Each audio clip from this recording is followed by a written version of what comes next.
Welcome to JFK and the Enduring Secret. I'm your host, Jeff Crudell.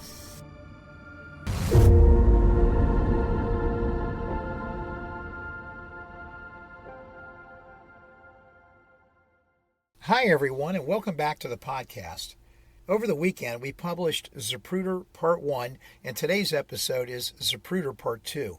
Part 1 was a bit of a teaser, and we really get into it in Part 2 today. Parts 3 and 4 are coming out as well in the next couple of days. And those episodes will add even more interesting drama around the Zapruder film and some more of the forensics. This has been a really exciting component of the series for me to do, as it is a major part of the assassination story. Incredibly fascinating, and it's central to so much of the actual case against the shooter or shooters themselves. Oh, and if you haven't noticed this already, this is my longest episode yet, and much longer than most, about 50 minutes long. No offense taken if you have to listen to it in doses, but maybe you won't be able to put it down either. I'm hoping it's the latter. You know, the podcast format is such a good one in so many ways, but if there ever was a section of this series that I wish we could have a video on, well, it's this part. In the past couple of episodes, I've used the adopted cliche, if a picture is worth 1,000 words, then this film is priceless to the assassination analysis. The Zapruder film is widely available, and you can see it from reputable sources on the internet. I would urge you to watch it, and likely if you're listening to this podcast, most of you have already seen it at one time or another. Keep in mind, it is a gruesome depiction of the horrible act of assassination. The gruesomeness of it only serves to underscore the heinous nature of this crime. And also keep in mind that today I will be discussing some things in graphic detail. To top it off, the Zapruder film is, of course, a silent one, so I can't even play any part of it as an audio clip on the podcast. Oh well. For now, you're just going to have to be happy with my storytelling approach to it all, as limited as that may be. One of the most astonishing aspects about the Zapruder film is that it was an incredible piece of evidence, and yet, almost immediately, it became a highly desirable piece of commercial property. Zapruder knew that the authenticity of the film would be dependent on a clear chain of custody. That aspect of its handling would be an important matter for a number of reasons, as Abraham Zapruder also knew that he had an important piece of evidence on his hands. So he set out very quickly, in a very deliberate way, to have the film processed and to preserve the chain of possession in a way that would withstand the rigor that he knew was inevitable. Rigor that he knew would be part of the natural forces that would bear down on such a thing in the midst of an assassination circumstance. It was an insightful moment of clarity by Zapruder. The film itself is 486 individual frames in length. As I mentioned to you in episode 9, we all know that a movie is a collection of still frames moving at a rapid rate to fool the eyes into believing that they are seeing one continuous motion. Zapruder's Bell & Howell camera recorded images on film at approximately 18.3 frames per second. This is an important number to remember in your head because we are going to use that number, 18.3, a bunch, just a little later as we use the film and its frame number references to establish exacting time frames between events that are critical to the forensic analysis. This gets a little tedious, but try to stay with it as we navigate a complex technical discussion. So, to start out, dividing 486 total frames by the camera's record and capture rate of 18.3 frames per second yields a total time of approximately 26.6 seconds for the entire film. It's not long, but it's incredibly powerful. Aside from giving us the graphic pictures of the act itself, the real gift of the Zapruder film is that it gave us a timeline of exactly what happened for those few seconds when the shots rang out. It allowed investigators, and then later on researchers, to critically evaluate what happened and when in the shooting sequence. Basically, the entire sequence of events could be broken down frame by frame, in roughly 1/18 of a second increments for each frame, with a distinct picture at each of those moments. Because so much of the other forensics involving the Kennedy autopsy and the shooter's rifle became suspect, this irrefutable portion of the evidence gave everyone at least one source of truth to anchor to. A piece of evidence that didn't lie, that didn't have to be evaluated for whether they were telling the truth, or got the recollection wrong, or that there was no chain of custody for. While it didn't photograph anyone taking the actual shot, it was real, and it was irrefutable. Some researchers felt that getting clarity out of the rest of the evidence pool was like trying to get cooked spaghetti to stand up straight. It just was not going to happen. In some ways, then, the Zapruder film took on more responsibility than it should have, as the central element of evidence in this case. Lawyers at the Warren Commission could not ignore the apparent hard truths staring them in the face regarding the precise timeline. And likewise, conspiracy theorists over time were determined to make the timing problems associated with the multiple rifle shots and the controversy of the headshot visual into prima facie evidence that a conspiracy existed. Both views brought complications. The study of the Zapruder film has spawned its own particular vernacular. Professionals viewing the film began to refer to any one particular frame or frames in the movie by placing a Z in front of the frame number or numbers. So, for instance, Z133 represents the reference to the 133rd frame in the film. The most famous frame is, of course, frame 313. It is the frame which shows unequivocally the explosion that occurred on the president's head. More particularly, frame Z312 and Z313 are essentially the explosion frames, showing the president just before and as of the moment of the explosion. It is the source of much controversy that we are continuing to talk about in this series of episodes on the Zapruder film. The controversy, of course, surrounds the question of whether or not the shots came from the back or the front, and particularly the final headshot. More on that before we are done, but not right at the moment. So what does the film show? First, for just a second, let's revel in the beauty and the pageantry that was that moment as they were reaching the end of the parade route at the end of Main Street and as they were making their way into Dealey Plaza. Our handsome president and his beautiful wife beside him. This young-looking and vibrant man that was the paramount symbol of a new age of Camelot in America, and here today with one of the most elegant first ladies the country had ever seen. Jackie in a rather stunning pink outfit and pillbox hat, an outfit that would, in just a matter of minutes, become soaked with her own husband's blood. She would later refuse to change as they made their way from Parkland Hospital to Air Force One and finally exit the plane back in Washington. She said no. Let the whole world see what they have done to Jack. But in that moment in the plaza, as they came to the end of the parade route, the loud and beautiful roar of the crowds must have overcome any thoughts the Kennedys may have had about the pockets of hate that were surely present in Dallas for the president. The Conleys, who were both in the same limousine, in the front seats and just ahead of the Kennedys, felt and saw the admiration too. The admiration that was coming from the home crowd. And they were proud of it. Pleased at what was unfolding that day in Dallas, Nellie Conley, moments before they entered Dealey Plaza, turned and said to Mr. Kennedy, "You can't say Dallas doesn't love you, Mr. President." That statement is but one more irony in this Shakespearean drama that is the Kennedy assassination story. Well now, let's turn to the film itself and let me break the film down based on what happens in each important section of this 26-second film. Notice how I tell this story based on frame numbers. The frame numbers are a precise roadmap related to the timetable of events, and the precision is important in sorting out critical elements of the forensic evidence, as you'll soon find out.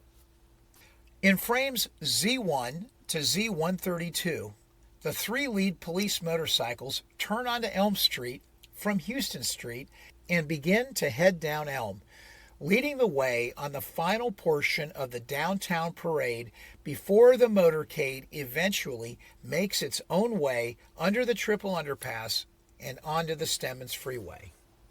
You may recall that in episode 9, I mentioned that Zapruder knew he wasn't shooting that day with a full roll of film. He had previously filmed his grandchildren at play and knew that some of the roll had already been used. Whether it was for that reason or Abraham's natural economy of use, he stopped filming for a moment after he initially used the first few seconds of film to capture the advanced motorcycles. Evidently, he was waiting for the main motorcade components to come into good view on Elm, and so he waited patiently to start shooting film again. Shortly, the president's limousine got to the corner of Houston and Elm and made the turn, and there Zapruder began filming again. Beginning with frame Z133, the president's limousine comes back directly into view right next to the school book depository. In frames Z133 through Z153, the president can be seen waving his right hand to the crowd as the limousine progresses down Elm Street. And that basically continues in frames Z154 to Z188, with a similar hand wave made with his right hand. Around frame Z189, it appears as if the president begins to hold his right hand higher, perhaps as if something was going wrong already. By frame Z198, President Kennedy's hands are at his throat level, and by frame Z202, his wife Jackie turns and begins to look directly at the president. At about this moment, the presidential limousine reaches a position on Elm Street that is out of view of the Zapruder camera. A very large road sign, rectangular in shape, the kind that would have a size and a shape that you might see on the interstate, completely engulfs the direct view between where Zapruder was filming and where the limousine was now located on Elm Street. Frame 206 is the last frame in which you barely see the top of the president's head before his image and the rest of the limousine becomes lost behind the road sign. There is a series of frames right after the limousine passes in the path of the sign that actually were damaged or missing from the original film. Frames 207 to 212 were damaged, and along with that, frame 208 and 209 are now missing from the original film. This is one of the few items of this nature related to the condition of the film that conspiracy theorists have not blown out of proportion. Their absence would likely shed no light on anything, as the view of the camera was blocked at that moment. Probably the only important corollary on these two lost frames is that they represent 2 frames of lost time in the sequence. So if we do the math, 2 divided by 18.3 frames per second converts roughly to a missing time of approximately 1/10 of a second in the timeline. Not critical at all to any conclusion, but part of the time accounting around all of this. More importantly, the Warren Commission report states that the firing sequence had to have begun at a point not later than frame Z210, essentially right at the moment that the president becomes hidden behind the sign in the film, and the shooting sequence is then completed at frame Z313 with the final shot occurring to the president's head. Remember this point as it becomes important, and I'm going to come back to it. Let's do the math together. Subtracting frame Z210 from frame Z313 yields 103 frames. That's the frame count from when he emerged from the sign to when the final headshot occurred. Converting this time is rather easy. Dividing 103 frames by a frame rate of 18.3 frames per second yields 5.6 seconds. And that is the minimum time that the Warren Commission attributed to the entire firing sequence related to the 3 bullets in their scenario. Unfortunately, that minimum time began to be interpreted by critics as just the time attributed to the shooting sequence. And there were definite problems with the idea that even an experienced shooter could get off 3 accurate shots in a 5.6 second time frame from a cheap Italian surplus bolt-action rifle with a scope that was loose. But for that moment, you will see the 5.6 seconds is an interesting and actually somewhat convenient math that the Warren Commission backed into when considering what they thought would be an accepted and reasonable time lapse between the 3 shots, and also solve the issue of not taking the first shot until the motorcade had cleared the obstruction of a live oak tree. I'll say more about the tree in a minute. Remember, the rifle used was not an automatic rifle of any kind. Using a bolt-action rifle, you take the first shot and then work the bolt to discharge the spent casing, and then ready the chamber with another live round, and then reposition the rifle so that your eye has a clear view through the scope, in this case on a moving object, and it's only then that you can re-aim and finalize the target. A target that in this case was moving around 11 miles per hour, by the way, and then finally pull the trigger. Obviously, if you're an experienced shooter, this happens quicker for you than for others, and practice is critical to obtaining and maintaining this skill and garnering the ability to fire more rapidly and with sufficient accuracy. All of this was an especially important consideration in assessing the probability of hitting this target, especially because the weapon was said to be a bolt-action rifle with all of its complications when firing multiple shots, as I have just now noted. But the point is, for anyone, even a trained professional, that's a lot to get done in a couple of seconds. Undoubtedly, without even thinking about it, one would have to be highly skilled to even get a shot off in that time frame, let alone an accurate one. But I digress. So let's get back to the math that the Zapruder film so unflinchingly hands us. If the Warren Commission says that the first bullet hit at around frame 210 and the whole sequence was 5.6 seconds, then a perfect split of time between shot number 1 and shot number 3 would place shot number 2 at 2.8 seconds in between, all while performing the sequence of steps that I just described. Or, in other words, after shot 1, you would have 2.8 seconds to reload and re-aim and take shot number 2. And then you would repeat the same process and again have no more than 2.8 seconds after shot 2 to fire shot number 3. So basically, if all 3 shots were equally spaced, then you would need to be able to consistently reload and re-aim and hit the target twice, or maybe all 3 times, in only 2.8 seconds each time using a rather poor bolt-action rifle. Now, in an earlier episode, you hear that many credible witnesses thought that the first shot came and then there was a pause, and then the second and third shots came with much more rapidity between each other. We are not even considering that complication yet. We don't have a pow, pow, pow kind of circumstance. We're really just saying pow, pow, pow.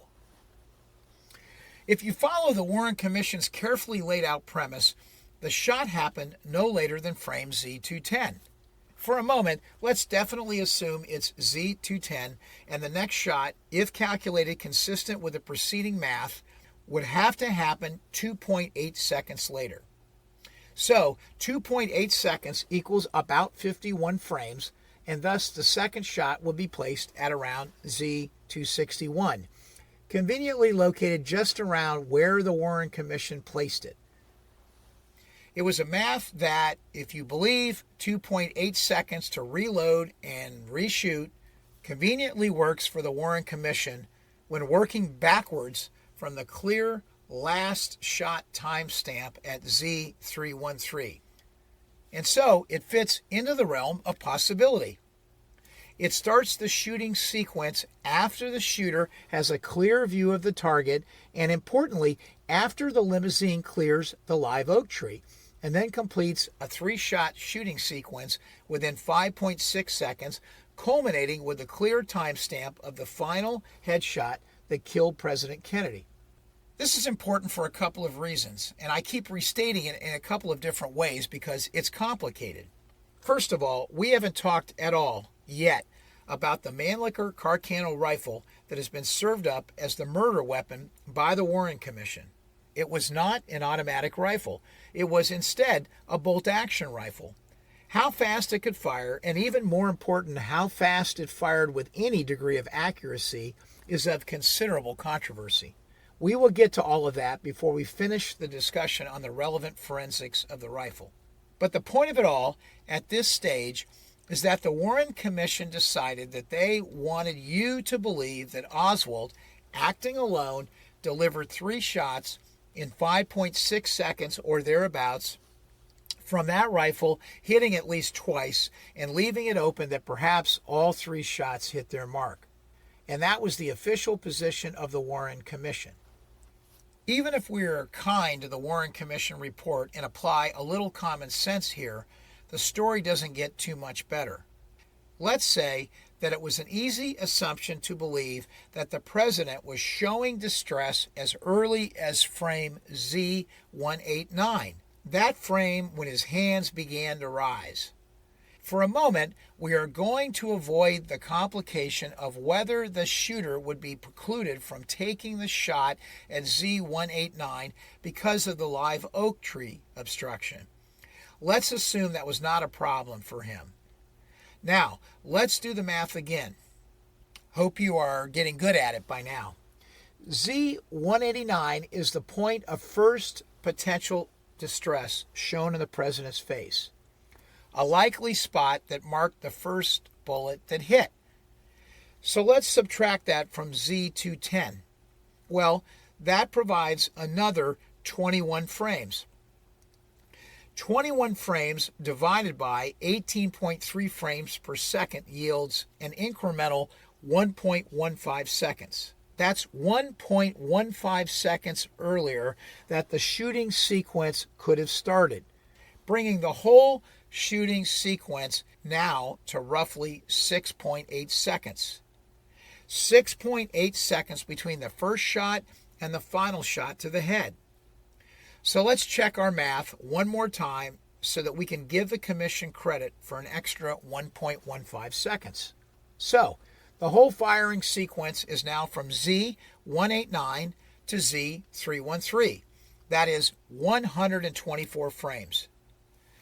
Then again, simply divide by 18.3 frames per second and you come up with 6.8 seconds. So yes, the math checks. But, and this is a big but, it's still only 6.8 seconds. The Warren Commission certainly left itself a little room when they stated that the firing probably started no later than Z210. Little did they know at that moment that criticism would soon be heaped on them over the idea of getting off at least 2 accurate shots in the span of 5.6 seconds and 3 shots in total at that distance and delivering them to a target moving at about 11 miles per hour, the speed of the limousine. And further, delivered by a mediocre shooter at that. A shooter whose last recorded score in the Marines was only 1 point above the lowest tier of achievement as a designated shooter. Oswald achieved a marksman status, but far from the more accurate sharpshooter or expert designations that better performing shooters would carry on the official designated scale that the Marines used to evaluate how good of a shot you really were. Could he have gotten better with practice after he left the Marines? Sure. And in fairness, he had achieved a slightly higher score, but still only a marksman, in his only other recorded shooting score while he was in the Marines. He was never on record as being a great shot, but on the other hand, he was not a bad shot either. He had a marksman designation. Remember, we are dealing with probabilities here, and no one can speculate whether he was good enough or not. You know the old saying, even a blind squirrel finds a nut every once in a while. Yes, it's possible, but you yourself, the jury, have to weigh all these possibilities. This is the gray of the world we are living in for this case. Later, I am going to introduce to you the recreation of the shooting scene so that we can gain more insight as a member of our mock jury. Most of us are not experts with guns, and clearly we need to hear more about how hard this task really is and how often others, albeit obviously not under the pressure of trying to shoot the president in a real-life situation, but other professionals simply trying to recreate the success or failure of a similar shot with a similar rifle. Most of us are not experts with guns, and clearly we need to hear more about how hard this task really is and how often others are successful. If you yourself had gone to Dealey Plaza on November 22, 1963, or somewhere soon thereafter, and you scurried up the entrance at the Texas School Book Depository and then made your way over to the southeast corner of the building on the 6th floor where the supposed shot came from, well, the first thing that would strike you as you look down out of that window is that there must have been an absolutely easier opportunity to shoot at the president from that window. That is, shoot at him straight on when the limousine was coming down Houston Street. After all, the president had just made the turn off of Main, and that turn was a typical 90-degree right turn. Not quite as sweeping as the next one on the Elm. Both turns involved a dramatic slowdown in speed of the limousine, providing a momentary opportunity to increase the chances of a successful shot.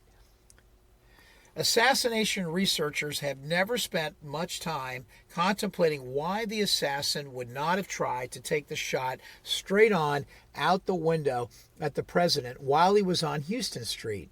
Perhaps there was a concern that the front windshield would have been an impediment to the shot, or that Governor Conley, sitting in the front seat and situated in front of the president, might, at that angle, have shielded the president from a direct shot. Also, the assassin would have been standing squarely in the window and probably would have been easier to spot by law enforcement officers or others as he made the shot from the front, directly in front of the motorcade. All they would have had to have done is simply look up. And if they did so, as he was readying himself, they might have had time to thwart the attempt. All of this is speculation on my part, of course, but absent those considerations, that shot, I think, most assuredly would have been easier than waiting for the limousine to turn on to Elm Street.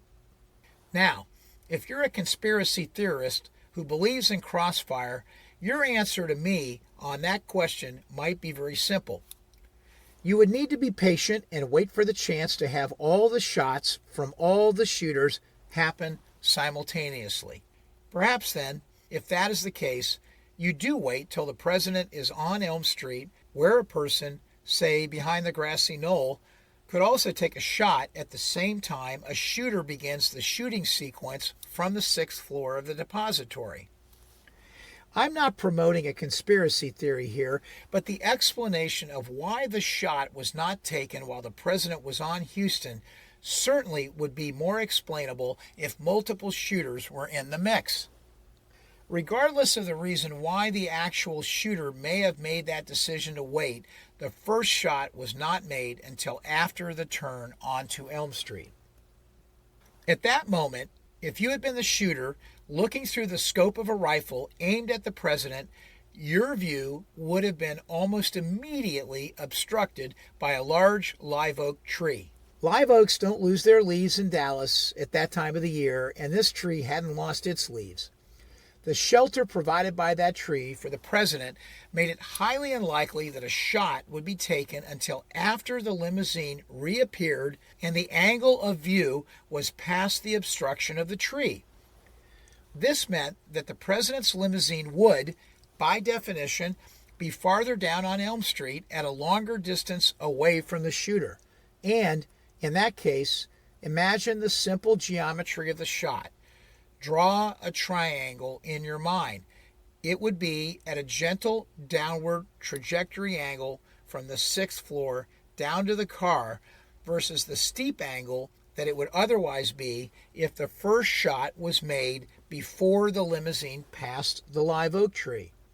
I know this is difficult unless you've seen the surroundings, but if you had, you can envision this. As I said earlier, this is the view that the Warren Commission took when they published their report. The commission went to Dealey Plaza and made a limited recreation of the shooting sequence. By this time, the commission already had the Zapruder film in hand when they stared through that rifle scope up on the 6th floor.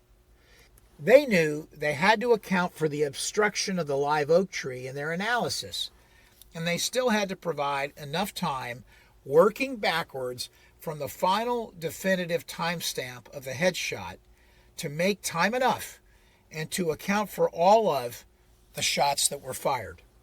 Boxed in to some extent now by this multifactorial equation, for the commission, there was really only one of two rational choices to land on related to the start of the firing sequence. Either the shooter started the shooting sequence very shortly after the limousine stopped and then made the extreme 120-degree left turn from Houston onto Elm, thereby combining advantages of the short distance of the shot at that point, the slowest speed of the limousine after it had just made the extreme turn and probably had not yet accelerated to 11 miles per hour, and of making the first shot before the view was obstructed by the tree. Again, at that moment, the limousine would have been very nearly under the 6th floor window. A shot at such an extreme downward angle that some would say might have a lesser probability of hitting the president. Still, it would have been early on in the open area on Elm Street. They could still take multiple shots, but would have to wait for the limo to clear the tree before the second shot was taken. Was there a worry that a shot taken too early after the turn would be detected, and if the limousine got wind of it and sped away at a higher rate of speed, then any crossfire planned from the grassy knoll or elsewhere would also be more difficult to successfully carry out? Of course, the only other alternative theory now that made sense is that the shooter passed on that first opportunity at the extreme angle, then waited for the limousine to proceed far enough down Elm Street, and as the limousine reappeared, clear of the live oak tree, and now with a more gentle geometry of the shot that was more in the shooter's favor as he attempted to hit a moving target. Okay, I'll stop. Again, all of that is indeed speculation, but it's reasoned speculation after 30 years of looking at information surrounding these points, and it's basically what actually happened based on the available forensics. But not with 100% certainty, and not with any knowledge supporting conspiracy or not. We will never know what's true about that moment and exactly what went through the mind of the shooter that day. But the scenarios are not complex, and there are only a few in this scenario that are likely, which is why I went through them with you. Okay, back to the film. By frame 226, the president is now emerging beyond the cloak of the highway sign, and he's clearly in distress, by this time with both his left and his right hands covering the area of his throat where you might find your Adam's apple. Both his left and his right elbows are extended out in a certain contortion that is unforgettable if you have seen the film, and it represents the first shocking view of a man that has just taken a bullet that entered his back and then proceeded to pass clear through his body, exiting out the area of his lower throat and nicking his tie. By frame 230, Governor Conley does not appear to have been hit yet, and at frame 232, the governor is still holding his Stetson hat. Let's pause here at this moment. This is an important point that we'll talk about a little later as it relates to the idea of whether or not a single bullet, the same bullet, penetrated Kennedy and then continued on to go clear through Governor Conley from front to back, exiting close to his right nipple. It was then said to have traveled downward, penetrating through his wrist and ending up on his thigh. To his dying day, both the governor and his wife Nellie maintained vehemently that he was shot by a separate and distinct missile that came after the shot which hit the president. The Zapruder film seems to support this. It is one of the great controversies of the single bullet theory that was devised by Warren Commission attorney Arlen Specter. That is, the fact that the governor himself and his wife were not in agreement with it and never were. More on that later as we separately address the so-called magic bullet. I don't want to tease you about the single bullet theory, but it was a source of great controversy inside the Warren Commission itself. And in fact, Richard Russell, a member of the Warren Commission and a powerful senator from Georgia, contemplated issuing a dissenting opinion on the entire conclusion of the Warren Commission based primarily on his non-acceptance of the single bullet theory. This clearly would have been damaging to the credibility of the Warren Commission report. And he based much of that dissent on the eyewitness testimony and statement of Governor Conley himself. It was but another example of how the commission and its lawyers emphasized the facts that fit their narrative and ignored highly credible testimony when it was inconsistent with that narrative. This is about as blatant as you can get on that front. That's not to say that there wasn't a genuine possibility that Governor Conley and his wife were traumatized by the moment and both of them just got it wrong. But at the very least, it's an incredible level of hubris and arrogance to controvert their eyewitness experience and views on the topic. For God's sakes, Conley was the victim, riding in the car itself as the shots hit him. And his wife Nellie, who was right beside him and who was not injured, independently and strongly agrees with her husband on this fact. Richard Russell finally signed on to the issuance of the Warren Commission final report, but only after a compromise in the report's language was made. With some level of precision, the Commission declared that it was not necessary for them to state that the single bullet theory was necessary in order for them to support the Commission's conclusion that Lee Harvey Oswald was the lone shooter, that 3 shots were fired, and that Oswald himself fired all of them from the 6th floor of the schoolbook depository. The government contended that the earliest the governor could have been hit by a separate bullet was frame 252, if it was to have occurred at all. Like all the other analysis, it comported neatly with the issue they had of fitting it into the sequence that we discussed earlier, both forward to the final headshot and backwards to the first shot, keeping a careful eye on the idea that this old Mannlicher Carcano rifle could only fire so fast. 60 frames later, at frame 312, President Kennedy's head moves rapidly forward for just 1 frame. At frame 313, President Kennedy's head explodes, and frames 314 and 315 depict President Kennedy's head and body moving backward and to the left. This head movement is important, and unfortunately, the Zapruder film did not clear up where that final shot came from. Rather, it's simply magnified what was quickly becoming a major controversy related to whether there was a second shooter. In layman's terms, and simply put, when you shoot a man in the head from the front, you might expect that the force of a bullet coming at him would simply push him backward. It seems rather counterintuitive that it would work in the opposite direction. But that's what some of the forensic experts were now saying. So, what we have is a pretty simple question. If the president was shot from the schoolbook depository, the bullet would have entered the rear of the skull and exited somewhere in the front of his head. Exactly the angle of entrance and exit would be based on a multiple number of factors, including the downward angle of the shot trajectory itself, and then the juxtaposition angle of the president's head as he began to list a bit after the first shot. If he was shot from somewhere in the front, perhaps from behind the picket fence, the bullet would have entered the front or right side of his head and then exited out the back. Perhaps at the angle of fire, an exit would have occurred on the left back portion of his head, as the limousine was not quite directly in front of the picket fence at that moment. I'm avoiding all the confusing medical terms for these regions of the head so that we can all try to do this over a podcast. Keep in mind that the president, if he was struck by a rifle bullet, was hit with a missile that was traveling at around 1,700 feet per second. At the exact moment of the headshot, Governor Conley recalled that it sounded like the thud of a grapefruit hitting a wall. Horrific, for sure. Any layperson watching the Zapruder film would immediately apply common sense and think that the violent movement backward of his head constituted definitive evidence that the headshot came from somewhere in the front and not from the back. If you are a conspiracy theorist, you'd like to believe that was exactly the case. Again, maybe or maybe not.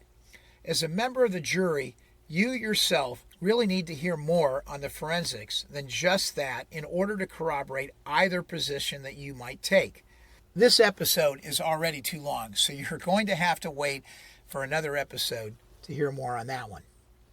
Frame 313 is gruesome. The spray of blood and brain matter is clearly to the right and to the front of the president's head, so graphically portrayed in the Zapruder film. What does that indicate? Does it mean that the shot entered from the rear and created that spray of brain matter upon exit in the front right side of his head? Or does it mean exactly the opposite?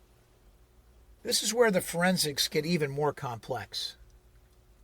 Generally, common ammunition used in a bolt-action rifle would suggest that the exit wound would be larger than the entry wound. A typical explosion occurs on the exit as the massive pressure and movement at 1,700 needs to find an exit. That supports the idea that the headshot was from the rear, and the spray created by the shot that is clearly visible in the Zapruder film 313 supports that theory.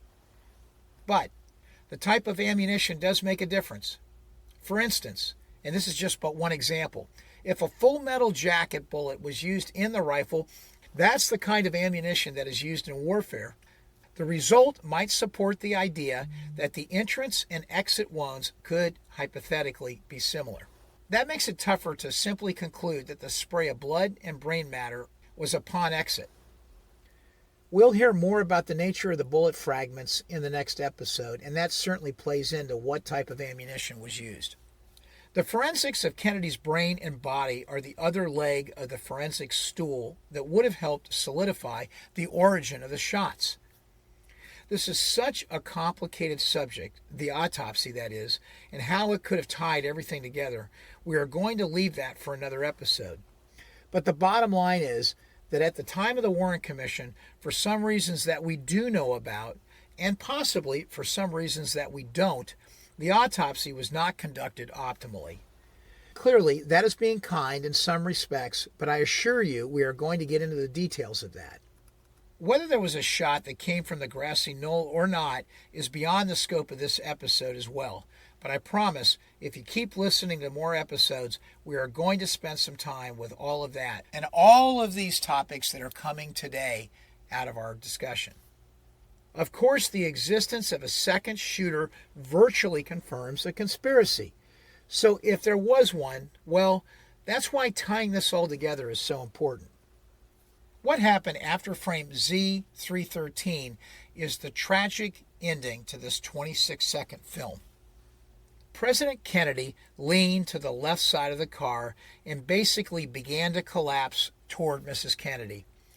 The horror of what had just happened was beginning to activate the senses of Secret Service agent Clint Hill. Hill was assigned the security detail for Mrs. Kennedy, and he made a mad dash from the follow-up car. And as the limousine made a slight reduction in speed, as part of the reaction by Robert Greer, the limousine driver from the Secret Service, well, it allowed Agent Hill to get a toehold on the rear bumper. He struggled momentarily, but then thrust himself up onto the trunk, just as Mrs. Kennedy, in a moment of sheer horror, climbed up and out of her seat and onto the back of the truck, ostensibly to gather a piece of the president's brain that she had seen fly toward the rear of the limousine. Obviously, a reaction born of total momentary shock. Clint Hill finally got traction on top of the trunk as the limousine now accelerated, and Greer realized it was under attack and began his frantic drive toward Parkland Hospital some 4 miles away. Agent Hill then envelopes Mrs. Kennedy and nudges her back into the back seat, shielding her from the risk of another shot. It was already too late for the president. Agent Hill, who is still living today and about 90 years old, would spend a lifetime wondering whether or not, if he had reacted a bit quicker, or if the limousines had been a bit closer together, then could he have sprinted toward the president's limousine and gotten there in time to shield him from that final, fatal headshot? It's one of those what-if questions that any one of us would fear. It would play in his head and punish a good man in so many ways, like so many others that were punished in the aftermath of this horrible and historical event. Thank you for listening to episode 10 of JFK, The Enduring Secret.